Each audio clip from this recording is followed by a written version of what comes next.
Assalamu alaikum, dear enthusiastic viewers and admission candidate. Hope you are having a fantastic day. Alhamdulillah, I am also pretty good by the grace of Almighty Allah. It's me, Saifur Rahman, in front of you with another informative video. Today, in this video, I'm gonna share with you some information about 7 colleges. আজকে আমি আপনাদের সাথে 7 কলেজের কিছু গুরুত্বপূর্ণ তথ্য নিয়ে আলোচনা করব। যারা সামনে সাবজেক্ট চয়েস দিবেন তাদের জন্য এই ভিডিওটি খুবই গুরুত্বপূর্ণ হতে যাচ্ছে। আমি শুরু করার আগে আপনাদেরকে একটু রিকোয়েস্ট করি, আপনারা যদি আমার চ্যানেলে নতুন হয়ে থাকেন তাহলে চ্যানেলটি সাবস্ক্রাইব করবেন, আর যারা সাবস্ক্রাইব করেছেন তাদেরকে ধন্যবাদ। আমাদের আজকের এই টপিকটি শুরু করা যাক। এখানে আমি আপনাদেরকে 4 থেকে 5টি বিষয় বলবো। আবেদন করার আগে এই 4 থেকে 5টি বিষয় সম্পর্কে খুবই সচেতন থাকবেন।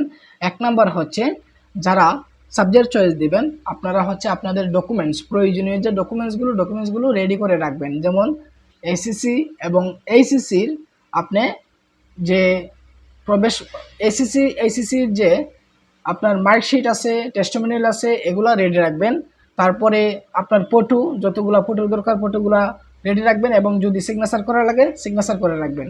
দ্বিতীয় বিষয় হচ্ছে, আবেদন করার আগে আপনাদের একটি বিষয় সচেতন হতে হবে। আবেদনের সময় তাড়াহুড়া করা যাবে না। যেমন 23 তারিখ থেকে আবেদন শুরু, আপনাকে এই বিষয়ে কোনোভাবেই তাড়াহুড়া করা যাবে না। 23 তারিখেই সবাইকে একদম ঢালাভাবে লিঙ্কে ঢুকতে হবে না। আপনারা 2-3 দিন পরে রিল্যাক্সে আবেদন করবেন, ঠিক আছে? প্রথম দিন আপনাদের অনেক জাম থাকবে, আপনার সার্ভার ডাউন থাকবে, সার্ভারে ঢুকতেই পারবেন না, কারণ সবাই একসাথে ঢুকবে, ঠিক আছে? একটু রিল্যাক্সে বুঝে শুনে আবেদন করবেন, ব্যাপার না। তারপরে হচ্ছে আপনার পিন, আপনি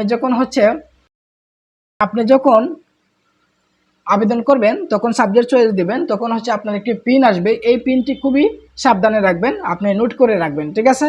এখানে একটি বিষয় হচ্ছে, আপনি যে নাম্বারে আবেদন করবেন নাম্বারটি যেন না হারিয়ে যায় এবং পিনটি যেন না হারিয়ে যায়, সে বিষয়ে সতর্ক থাকবেন। তৃতীয় বিষয় হচ্ছে, আপনি সাবজেক্ট গুরুত্ব দিবেন নাকি কলেজ গুরুত্ব দিবেন। সেক্ষেত্রে আমি যদি বলি আমার পার্সপেক্টিভ থেকে, আমি মনে করি সাবজেক্ট গুরুত্ব দেওয়াটি বেটার। অনেকেই আছে যে ঢাকা কলেজে নর্মাল সাবজেক্টগুলো নিয়ে পড়তে চায়, বা হচ্ছে ইডেন কলেজে নর্মাল সাবজেক্ট নিয়ে পড়তে চায়। দিন শেষে চাকরির জন্য আপনার সাবজেক্টটা ম্যাটার করবে, এই বিষয়টি মাথায় রাখবেন, ঠিক আছে? আপনি যদি ভালো একটা সাবজেক্টে পড়েন, দিন শেষে এই সাবজেক্টটাই আপনার জন্য প্রেফার করবে ভালো, ঠিক আছে? তো বাকিরা আপনার বিষয়।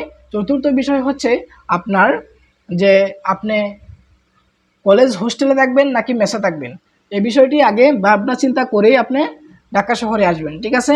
আপনার এখানে 2টা বিষয় হচ্ছে, কলেজে থাকার একটা বিষয় এবং মেসে থাকার একটি বিষয়। এই বিষয়ে আপনি আপনার পার্সোনালি জেনে নেবেন, জেনে নিয়েই আসবেন, ঠিক আছে?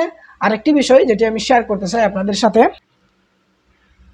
আপনার পজিশন অনুযায়ী আপনি আবেদন করবেন। ধরেন আপনার পজিশন 14,000, সেক্ষেত্রে যদি আপনি দেন ঢাকা কলেজ ইংরেজি, Dhaka college Bangla, Dhaka college political science, এভাবে যদি ভালো কলেজগুলোতে টপ সাবজেক্টগুলো দিয়ে আসেন, তাহলে আপনার সাবজেক্ট কখনোই আসবে না। যাদের পজিশন দূরে আছে তারা টেকনিক্যালি নর্মাল সাবজেক্টের শুরুতে দিয়ে আসবেন। আপনারা হচ্ছে প্রথমে নর্মাল সাবজেক্টগুলো দিবেন, এবং হচ্ছে খুবই টেকনিক্যালি যে সাবজেক্টগুলো আসার মতো, আমি সে সম্পর্কে একটা ভিডিও দিব, কীভাবে সাবজেক্ট সাজাবেন সে বিষয়ে একটি ভিডিও দিব, আশা করি বুঝতে পারবেন।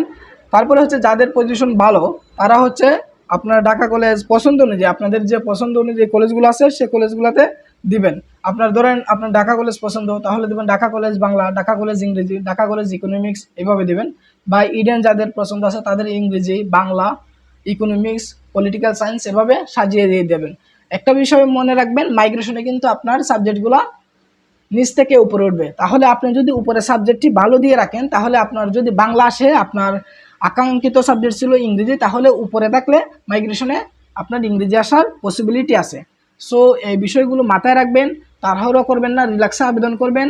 যা যা বলছি সব মনে রাখবেন, এবং সব কিছু ঠিকঠাক রেখে যেন হচ্ছে কোনো ইনফরমেশন ভুল না হয় আপনি যখন আবেদন করেন, সে বিষয়গুলো মাথায় রাখবেন। এবং খুবই ঠান্ডা মাথায় আপনি হচ্ছে সাবজেক্ট চয়েস দেওয়ার সময় সাবজেক্ট চয়েস দেবেন। আপনার নাম, আপনার বাবার নাম, আপনার পিতার নাম, ঠিকানা যেন ভুল না হয়, সেক্ষেত্রে আপনি সচেতন থাকবেন। যদি সচেতন না থাকেন তাহলে হ্যারাসমেন্টের শিকার হবেন। ভালো থাকবেন, সুস্থ থাকবেন, আল্লাহ হাফিজ।